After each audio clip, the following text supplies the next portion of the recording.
Mapa mental do movimento solo-planta-atmosfera. Está sendo apresentado na disciplina de Fisiologia Vegetal com a professora Gladys de Oliveira Jugoski e eu, Ana Paula Ferreira Sampaio, venho apresentar o conteúdo. Na sequência, vamos ver a água no solo e como que a planta faz para absorver essa água. Como essa água é transportada na planta? Então, a água vai do local de maior potencial hídrico para o de menor potencial hídrico. Vai de onde se tem mais para onde se tem menos. O movimento da água desde o solo até a atmosfera vai seguir um potencial decrescente de potencial hídrico. O solo tem maior potencial hídrico que a planta, que tem maior potencial hídrico que a atmosfera. E assim consegue-se criar um fluxo em massa de água, sem considerar o potencial osmótico e o potencial hidrostático. No potencial hídrico, que é o somatório, o solo tem maior potencial hídrico igual menos 0,3 megapascal. Já a célula da raiz tem potencial hídrico igual menos 0,7 megapascal, ou seja, o solo tem maior potencial hídrico do que a raiz, que tem maior potencial hídrico que a célula do xilema, que é igual menos 1,0 megapascal. O xilema na folha é igual menos 1,30 megapascal, que é menor que o xilema da raiz. Essa faz com que a água se movimente. A célula da folha em contato com o ar é menos 1,40 megapascal, que é menor que o potencial hídrico do xilema. Aqui, ó. A célula da folha em contato com o ar. E a atmosfera tem menor potencial hídrico, consequentemente, a planta vai perder água através dos estômatos para a atmosfera, criando assim o caminho da água via planta. Em seguida, vamos ver a estrutura do solo. Agora, vamos falar do solo. Água no solo. O solo é fonte de água para as plantas, é fonte de nutrientes.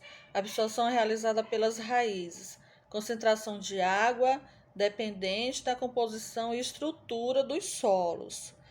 Quando se fala do solo, tem que considerar a estrutura do mesmo. O solo é fonte de nutrientes, como já foi falado. A argila é muito pequenininha, né? Aqui a gente tem um exemplo, dois exemplos, do lado direito ou do lado esquerdo. A argila, ela forma camadas, ela vai se agrupar em lâminas. Quando joga água, ela consegue reter muita água, fora que ela tem carga. O solo argiloso vai guardar muita água.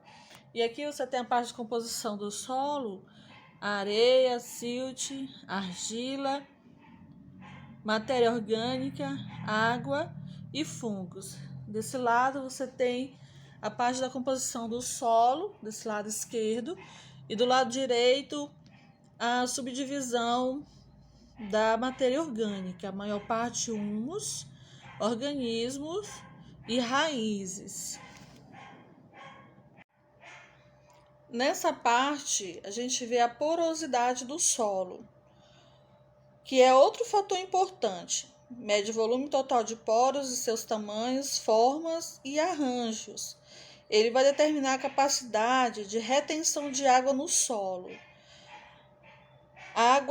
Aí ele é subdividido em três partes: a água higroscópica, a água capilar e a água gravitacional. Olhando aqui a estrutura, as partículas do solo, elas podem ter uma camada de solvatação, uma camada de água ao redor do solo. Só que essa camada é insuficiente para hidratar a planta, não consegue mover não consegue remover, né? A planta não vai conseguir remover. E aí a gente está falando do primeiro exemplo, da esquerda para a direita, da água higroscópica. Isso aqui é o que chamamos seca fisiológica, ou seja, tem água no solo, mas não no potencial suficiente do que a planta necessita.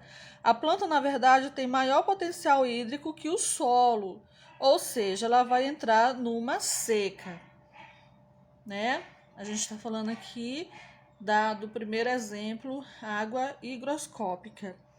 Aqui temos a água capilar, que é aquela que vai além dessa camada ao redor do solo, mas ainda existe algum espaço para reter o ar. E aqui a gente está vendo um exemplo. E ainda tem a água gravitacional, que é o terceiro exemplo. Aquele do solo encharcado, cheio de água, sem poros, sem ar, o que é prejudicial para a planta. Com isso, há um conceito na ciência do solo chamado capacidade de campo, né, que a gente vai já ver.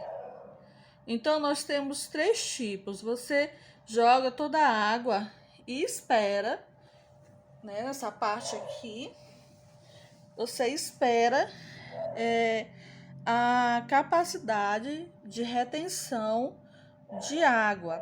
A gente vê que no solo saturado, ele segurou a água. Só as plantas higrófilas gostam desse tipo de solo.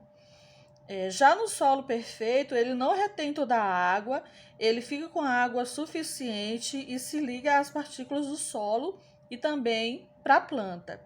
E temos essa água na camada de solvatação, ou seja, ele perde muita água, tipo do solo arenoso, né? Que aqui é o nosso terceiro exemplo. Solo muito arenoso. E fica uma fina camadinha de água ao redor do solo, o que impede a planta de retirar o que é necessário, o que chamamos ponto de murcha. O diâmetro perfeito de poro para guardar água é de... E aqui nós temos o exemplo, né? Aqui do outro lado. E como ocorre essa absorção de água pela planta? Aqui a gente traz outro exemplo, nosso mapa mental é realizado na zona pelífera das raízes. E aqui a gente traz essa imagem, lembrando que a raiz tem essa região onde uma célula epidérmica se projeta, tá aqui projetada, a célula epidérmica projetada, formada pelos pelos, aumentando a superfície de contato de aproximadamente 60%. Então, esses pelinhos aqui, ó, da raiz aumentem até 60% o contato da planta com o solo.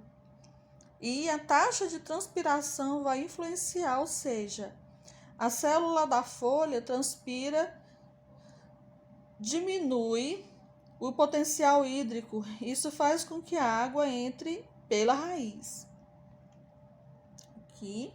E há também uma equação de absorção de água, tá aqui a equação, que tem relação com o potencial de pressão hidrostático mais potencial de pressão osmótica do solo menos potencial de pressão mais potencial osmótico sobre resistência de fluxo de solo mais resistência de fluxo de raiz.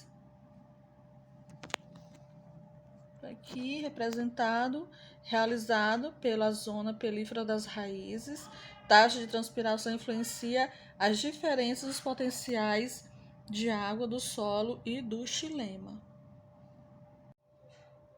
E há 3 caminhos para a água se movimentar na planta. Tem a via apoplasto, que é essa azul.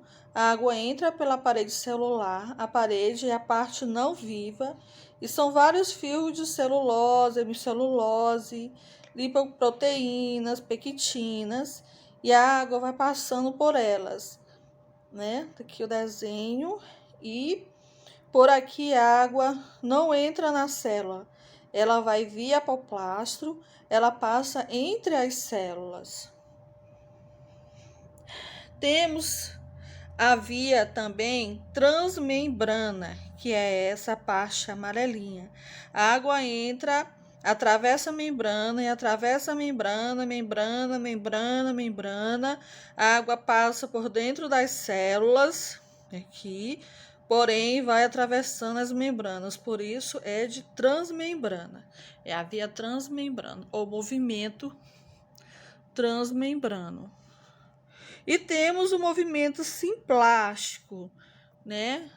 Que é essa parte vermelha, que é o mais prático, lembrando que a célula não é fechada, não é colada uma na outra, mas existem caminhos que são os plasmodesmos, aqueles caminhos que ligam um citoplasma a outro.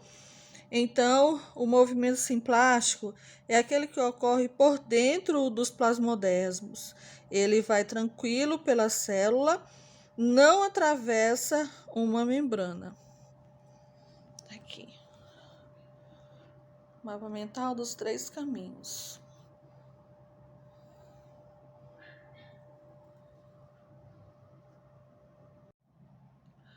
Ou seja, o movimento da água vai atravessando aqui tanto a via simplasto, transmembrana ou apoplasto, epiderme, córtex da raiz, mas vai chegar aqui na endoderme, que é essa região que vai ficar ao redor do estelo, do câmbio vascular, da região do xilema. Vamos lembrar que a célula, né, que a célula tem essa faixa aqui, que é a estria casperiana. Tá aqui, ó, essa roxinha, tira de cáspio, faixa que é a estria casperiana, que é uma faixa de suberina que impede que o movimento apoplástico continue, ou seja, a água obrigatoriamente vai ter que entrar na célula, não consegue mais passar pela parede, vai ter que entrar na célula e depois ir para o xilema. Com isso, a planta tem um controle do que está entrando e porque dentro dessa água que está em fluxo pode vir íons, vírus, bactérias, pode vir várias coisas diluídas. Então, a estria casperiana é uma faixa impermeável que protege a planta do que está entrando. A água é obrigada a passar pelas células. E esse movimento, fluxo de água na raiz, pode ser reduzido por baixas temperaturas, que diminuem a energia cinética, uma alta concentração de gás carbônico, que faz a planta transpirar menos, ambiente anaeróbico e algumas substâncias químicas, como o cianeto e o dimitrofenol. Aqui, dando mais de longe, mostrando o caminho e a faixa e a estria de cáspio. E aqui, dando continuidade, mas como é o movimento ascendente? Quando a água chega no xilema, que são os vasos condutores de seiva bruta, chamados de inorgânico ou mineral, são formados por 2 tipos de células, traqueides, que são mais antigas, cheias de perfurações, e os elementos de vaso, que são mais recentes. São cheios de furo, uma célula se conecta com a outra, ou seja, dentro do xilema existe uma menor resistência, porque uma célula morta não tem citoplasma. Não existe o citoplasma prendendo o líquido, a pressão osmótica é mínima, na verdade. O movimento ocorre por fluxo em massa via xilema. Outra coisa importante é a pressão positiva da raiz quando você corta a planta e coloca um tubo com mercúrio. Observe que está entrando a água e ela vai empurrando o mercúrio para frente, porque há um transporte ativo jogando íons para dentro do xilema, o que vai fazer com que a água entre por osmose. Logo, esse excesso de íons vai reduzir o potencial hídrico da água e o movimento por osmose para a célula. O excesso de água no solo e nas plantas leva as plantas ao processo de gutação. A planta chora através de poros denominados hidatóideos. Outra coisa é a capilaridade. Quanto menor o diâmetro, mais alto sobe a água. Tem água entrando, tem a capilaridade que faz a água subir um pouquinho e vamos ter a teoria da coesão e tensão. Teoria de Dickson. Parede celular das células foliares perdem água para a atmosfera. Proposta por Dickson, onde a parede celular das células das folhas perdem água para a atmosfera, ou seja, reduz o potencial hídrico. Aí, a água sai do xilema, vai para essa célula, já que ela tem maior potencial hídrico. Aí, ela puxa essa água via xilema, que está no fluxo em massa. Todas essas moléculas estão ligadas por coesão-tensão, pelas ligações de hidrogênio. E lembrando que há uma entrada ativa de água pela raiz, bombeando íons para o xilema, diminuindo o seu potencial hídrico. Consequentemente, a água entra pressão positiva da raiz. Por pressão positiva da raiz. Há um fluxo contínuo no xilema e a planta vai transpirando, que é a nossa força motriz, vai perdendo água, consequentemente cria-se um fluxo via xilema. As propriedades físicas da água fazem com que ela se movimente. Então, as células da folha perdem água por transpiração, que vai diminuir seu potencial hídrico, atraindo água do xilema, que vai diminuir seu potencial hídrico, como a água se movimentou. Como elas estão ligadas por ligações de hidrogênio, as moléculas de água estão ligadas por ligações de hidrogênio, elas vão ser puxadas. Assim, tem-se água entrando constantemente por pressão positiva da raiz. Esse é o fluxo de água. Outro problema é que a água tem gases tipo carbônio, oxigênio, nitrogênio. Esses gases, sob tensão, eles se separam e formam bolhas. Elas vão coalescer e expandir-se, ocupando o xilema num processo que chamamos de cavitação.